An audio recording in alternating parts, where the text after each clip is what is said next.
मैं आपको बताऊं, फाइब्रॉइड जो आजकल बहुत सारी महिलाओं को देखने में मिलती है, आपने अल्ट्रासाउंड कराया और आपके गर्भाशय में गांठें देखने को मिल रही है, जिसे यूट्राइन फाइब्रॉइड बोलते हैं, और मेडिकल टर्म में बताएं तो उसे लियोमायोमा बोलते हैं, लियोमायोमा। अच्छा।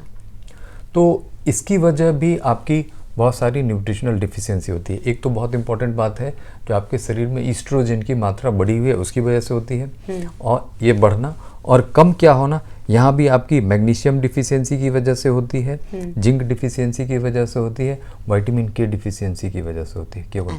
तो ये सारे डिफिशियंसी अगर आपकी पूरी होती है तो इवन फाइब्रॉइड के साइज खुद ब खुद छोटे हो सकते हैं।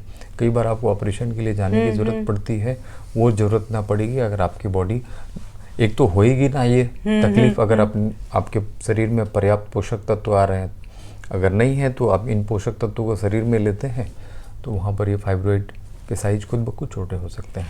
डॉक्टर साहब, इतने सारे डॉक्टर्स हैं, उन्होंने इतने सालों में कभी हमें ये बताने की ज़रूरत ही नहीं महसूस की कि अगर आपको फाइब्रॉइड है तो सीधा वो बोलते हैं सीधा सर्जरी टेबल पे चलो, अब ये सर्जरी होनी बहुत ज़्यादा ज़रूरी है। आप देखो मैम, इसमें क्या है ना कि जो कन्वेंशनल एलोपैथिक साइंस है ये न्यूट्रिशन की बात करते हैं, बट अर्ली स्टेज में जो हमारी MBBS की पढ़ाई होती है फर्स्ट ईयर, वहाँ पर थोड़ी बहुत बायोकेमिस्ट्री और फिजियोलॉजी की बात होती है, वहाँ न्यूट्रिशन की बात होती है। उसके बाद जब आप हायर एजुकेशन में जाते हैं, फाइनल ईयर MBBS में और मेडिसिन में, तो वहाँ ज़्यादातर लोग जो हम लोग बात करते हैं लक्षण, बीमारी की डायग्नोसिस, इन्वेस्टिगेशन और वो मेडिकल जो ड्रग ट्रीटमेंट है वो, उसके साइड इफ़ेक्ट्स, कॉम्प्लिकेशन, दवाइयों की, इस पर आकर सिमट जाती है।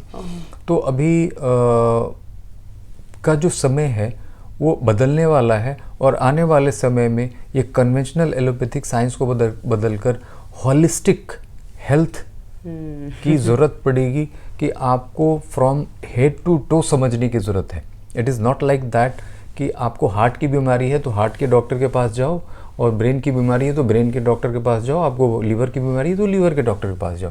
Your body is as a whole, you came to this earth with single cell in your mother's womb, zygote से बने, और आप अभी 60 ट्रिलियन सेल्स के बने हो। तो एक सेल के इंटेलिजेंस से आप इतने बड़े हुए हो। ये हार्ट ने अलग बना और ये बना नहीं। अगर हार्ट के जो कोरोनरी आर्टरी है उसमें ब्लॉकेज है तो सिर्फ वही ब्लॉकेज नहीं बनेगी, ये एक इशारा है कि आपके शरीर में और दूसरे खून की नलियों में भी ब्लॉकेज की शुरुआत हो चुकी है, ब्रेन में भी हो चुकी है, पैरों में भी हो चुकी है, पॉप्लिटियल आर्टरी बोलते हैं वहाँ पर आपकी शुरुआत हो चुकी है, ब्रेन में सर्कुलर विलिस बोलते हैं वहाँ आपकी क्लॉग जो है, जैसे कोरोनरी आर्टरी में ब्लॉक हुए, ऐसे ब्रेन में भी ब्लॉकेज बननी शुरुआत हो चुकी है। तो ऐसा नहीं है कि आप हार्ट की प्रॉब्लम है तो सिर्फ हार्ट नहीं, you have to look as a whole. तो आने वाले समय में जो प्रैक्टिस का तरीका है और इवन कन्वेंशनल जो मेडिकल अप्रोच है उसको भी कहीं ना कहीं बदलने की ज़रूरत होगी। so nice. और बदलनी ही होगी, नहीं बदलेंगे तो will suffer a lot for sure. Doctor साहब, कहीं मुझे ऐसा कई बार ऐसा लगता है कि शायद जो इतना एक सीरीन आप लोगों का जो प्रोफेशन है वो हम लोगों का लाइफ सेविंग प्रोफेशन है, लेकिन उसमें कई बार बहुत सारी जानकारी होने के बावजूद भी वो जानकारियाँ हमसे चूँकि हटी हुई हैं, हम तक वो जानकारी नहीं पहुँची हुई है, तो हमारे इग्नोरेंस और फिर कुछ डॉक्टर्स का अपना एक स्ट्रैटेजी वो कहीं बीच में आती है क्या? नहीं, मैं क्षमा चाहूँगा आपके इस प्लेटफॉर्म से। जो कन्वेंशनल एलोपैथिक साइंस की जो पढ़ने पढ़ाने और सिखाने का जो तरीका है उसी में कहीं ना कहीं खामी है, उसी को बदलने की ज़रूरत है। मैं किसी की और उंगली नहीं उठाना चाहूँगा, क्योंकि कहीं भी किसी डॉक्टर की कमी नहीं, क्योंकि उनको इस तरह से एजुकेट ही नहीं करा गया। और मैं कन्वेंशनल तरीके से हटकर चीज़ों को ढूंढने की कोशिश करी, जो मेरे सामने ये सारी चीज़ें आ रही हैं। तो आप सोचिए ना, आप इतने पेन्स लेकर के रिसर्च करते रहते हैं और फिर आप लोगों को बता रहे हैं जी। तो काश ये सब लोग कर रहे होते तो ये जितनी प्रॉब्लम इतनी फैली हुई वो शायद सिमट गई होती। इसलिए नहीं कर पाते हैं कि मेरी तरह पेन और लोगों ने नहीं झेली है, जो स्ट्रगल मैंने अपने हेल्थ को लेकर झेली है, शायद और लोगों ने नहीं झेली, इसलिए इतने डीप तक जाने की कोशिश नहीं करी है। और भी चीज़ें हैं बताने के लिए, समय कम पड़ जाए, कैसे आप अपने हेल्थ को सही रख सकते हैं। इसी कड़ी में मैं एक बात बताऊं, कई बार होता है लोगों की आंखें फड़क रही होती है, ट्विचिंग होती है, अपने आप जो है वो हिलने शुरू हो जाती है। हाँ जी। तो वो पता चला 2 दिन 4 दिन 5 दिन तक आपके होते रहे। तो मैंने कहा ना, ये सारी न्यूट्रिशनल चीज़ें हैं वो आपके शरीर में हर दिन जानी चाहिए, जितनी ज़रूरत है पर्याप्त मात्रा में। 50 इसेंशियल्स जो बताए, उसमें कहीं भी कमी होगी तो वो सिम्टम आपके बॉडी में आने शुरू हो सकते हैं। तो ये भी एक बहुत इंपॉर्टेंट लक्षण होता है मैग्नीशियम डिफिशियंसी की। मैग्नीशियम डिफिशियंसी की वजह से मसल ट्विच होते हैं, not only here, any part of the body, जिसको आप फरकना बोलते हैं। तो वो रेगुलर होगा तब डिफिशियंसी ना, या once in a blue moon हुआ तभी भी? Once in a blue moon हुआ, दैट मीन्स द साइन। और कभी आपने वो मैग्नीशियम वाली प्रोडक्ट ले ली तो वो चला गया। और लंबे समय से मैग्नीशियम वाली चीज़ें आप नहीं ले रहे तो लंबे समय तक परसिस्ट कर जाएगा। और अभी कुछ दिनों पहले मेरे एक कंपेनियन ने, स्टाफ ने कंप्लेन करी कि सर मुझे आंखों के नीचे 6-7 दिन से लगातार जो है वो फर्क ना हो रहा। तो कन्वेंशनल एलोपैथिक साइंस के अकॉर्डिंगली मैंने ये पढ़ा था कि ब्रेन की एक पर्टिकुलर नर्व जो पेरिफेरल पार्ट में सप्लाई करती है वो फायर होगी, जिसकी वजह से वो ट्विच हो रही है। फिर इसको मैं एक्सप्लोर करने लगा कि और भी कोई कारण हो सकता है। Then it came to know about कि ये मैग्नीशियम डिफिशियंसी का एक इम्पॉर्टेंट लक्षण है। अगर आप मैग्नीशियम की कमी को पूरा कर लेते हैं तो ये आपकी तकलीफ चली जाएगी। सो ये आँखों का फड़कना, ये मैग्नीशियम डिफिशियंसी का। और हिंदू माइथोलॉजी में दाई आँख फड़कना, बाई आँख फड़कना एक और कुछ बताते हैं कि अच्छा है, शुभ है या अशुभ है, ये अशुभ संकेत है। तो यहाँ शुभ अशुभ ना माने, ये मैग्नीशियम डिफिशियंसी का है। दोनों में से कोई भी फड़ के समझ जाए ये अशुभ है क्योंकि मैग्नीशियम की डिफिशियंसी हो रही है, ये ज़्यादा अच्छा रहेगा। बिल्कुल बिल्कुल। वैसे ही एक बहुत इम्पोर्टेंट लक्षण, वो पुरुष हो या महिलाएं, उनको देखने को मिलती है कि हार्ट पाउंडिंग, यानी कलेजा जोर जोर धड़क रहा।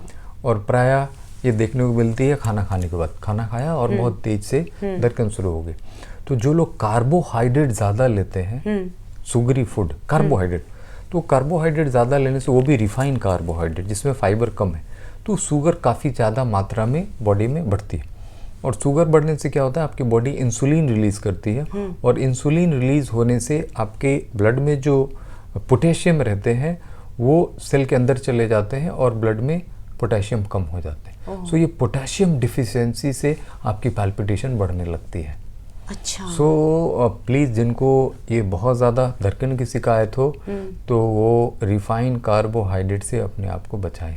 अच्छा, लोग तो सर कई बार क्या होता है, जब ऐसे उनको होता है तो वो कहते हैं कि हमें घबराहट हो रही है, हमें हार्ट प्रॉब्लम हो रही है, लगता है डॉक्टर के पास जाना पड़ेगा। और पल्पिटेशन, उसको वो बोलते हैं पल्पिटेशन हो रही है। पल्पिटेशन, बिल्कुल, धड़कन बढ़ना, पल्पिटेशन बढ़ना, सीने में घोड़े दौड़ रहे हैं, ऐसी लक्षण बताते हैं। तो ये आपकी एक पोटेशियम डिफिशियंसी की एक इम्पॉर्टेंट, और पोटेशियम बहुत ही इम्पॉर्टेंट मिनरल है जो आपके हार्ट हेल्थ को, ब्लड प्रेशर को मेंटेन करने में मदद करता है। इसके लिए भी सप्लीमेंट पर डिपेंड करना पड़ेगा या स्पेसिफिकली कोई फूड? सिर्फ ये रिफाइंड कार्बोहाइड्रेट को कम कर लें और कार्बोहाइड्रेट इटसेल्फ को कम कर लें। अच्छा, तो उससे आपकी ये तकलीफ कम हो सकती है। Right, that's very. इसी कड़ी में एक और मैं बात बताऊं, कई बार आपने देखा होगा या सुना होगा कि जो प्रेग्नेंट लेडी हैं उनको मिट्टी खाने की बहुत लत होती है। सुना है कि दीवारों से मिट्टियाँ नोच नोच के, या घड़े को खा लेंगे, तोड़ के, है ना, चौक को तोड़ के, या इवन प्रेगनेंसीज में, या आइस, है ना, ठंडा खाने का मन करना, कुछ फ्रिज वाली चीज़ें जिसको हम लोग पोगोफैगी बोलते हैं, आइस। और ये एक शरीर में आयरन डिफिशियंसी के लक्षण होते हैं। अच्छा, yes, iron deficiency and pregnancy, जो हाई डिमांड ऑफ आयरन, जो प्रेग्नेंट लेडी के लिए और जो गर्भ में बच्चा पल रहा होता है उसके लिए, डेवलपमेंट के लिए आयरन इज़ इम्पॉर्टेंट। तो आयरन डिफिशियंसी के लक्षण होते हैं। ओके, बताइए, आयरन डिफिशियंसी या खा मिट्टी रहे हैं? वो शरीर आपको बता रहा है कि आपके शरीर में आयरन कम है, आयरन डालो, मिट्टी ना डालो, हाँ आयरन डालो। तो this is iron deficiency symptoms. कई बार पुरुष में लॉस ऑफ लिबिडो, यानी ड्राइव ऑफ सेक्स, इसकी कमी होने लगती है। और एक बहुत इंपॉर्टेंट मिनरल है जिंक। अच्छा, जिंक डिफिशियंसी से ये आपकी, और भी बहुत सारे कारण हैं, बट इम्पॉर्टेंट इट कहीं ना कहीं आप अपनी जिंक को जरूर चेक करें कि जिंक रिच फूड आप ले रहे हो या नहीं ले रहे हो। तो जिंक की कमी से आपकी ये प्रॉब्लम बढ़ सकती है। अगर आप जिंक आपके शरीर में पर्याप्त है तो ये कमी आपकी दूरी हो सकती है। तो these are the various nutritional deficiency. कई बार लोगों की उम्र बढ़ने के साथ या कम उम्र में भी सुनने की क्षमता कम हो रही है, हियरिंग डॉक्टर लॉस। साहब आजकल सबको हो रही है मुझे तो ऐसा लगने लगा है कि मतलब अब हम लोगों तक को बहुत कुछ सुनना पड़ता है कि अरे सुनाई नहीं दे रहा है, एक बात को 2 बार रिपीट करना पड़ रहा है। ये तो बहुत सारी ये बहुत इंपॉर्टेंट बात है कि जो कॉमन समस्या है अटेंशन डेफिसिट, हाँ। अटेंशन डेफिसिट, उसकी वजह से। बट मैं यहाँ न्यूट्रिशनल डिफिशियंसी की बात करूँ तो vitamin B12 deficiency is important cause of hearing loss. Oh god, मतलब B12 ने तो बहुत सारी चीजों को पकड़ रखा है ना कि B12 डेफिशिएंसी भी तो एक B12 पे अलग से एपिसोड करी जा सकती है कि विटामिन B12 के सोर्स क्या हमने है किया था ना डॉक्टर vegetarian में, साहब। और उसमें क्या क्या लक्षण आ सकते हैं। सो एक लंबी सीरीज अगर हमने किया है, आई डोंट रिमेम्बर, तो उसको रिविजिट कर सकते मुझे हैं लगता लोग, है, right? सुन सकते हैं कि विटामिन B12 कमी से क्या क्या हो सकता है।